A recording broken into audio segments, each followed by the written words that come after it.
प्राय बिगिनर्सहरूले यी चारवटा मिस्टेकहरू गर्छन्। यदि यी चारवटा मिस्टेकहरू सुधार्न सक्यो भने तपाईहरूको भिडियो आकर्षक हुनुका साथै भ्युज पनि बढी आउने सम्भावना हुन्छ।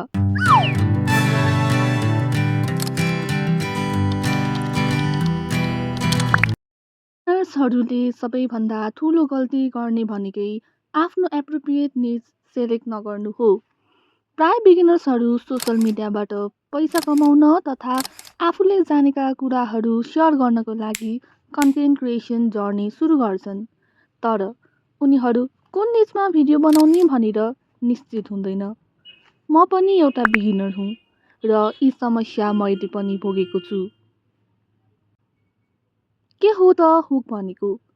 यो कन्टेन्ट क्रिएसनको लागि एकदमै महत्त्वपूर्ण एलिमेन्ट हो। यसले मानिसहरूलाई आफ्नो भिडियोमा हेर्नको लागि र अझै राख्नको लागि सहयोग गर्दछ। यसको लागि तपाईँले भिडियोको बिचमा केही प्रश्नहरू राख्ने अथवा केही फ्याक्ट्सहरू भन्ने गर्न सक्नुहुन्छ। थम्बनेलले पनि मानिसहरूलाई भिडियोमा क्लिक गर्न र हेर्नको लागि प्रेरित गर्छ। यसले मानिसहरूलाई आकर्षित गर्ने काम पनि गर्छ। Audio quality. कुनै पनि भिडियोमा ब्याकग्राउन्डमा कुकुर भोकेको, गाडीको हर्न, मेसिनको आवाज आएको छ भने त्यसलाई नेग्लेक्ट गर्नु हुँदैन।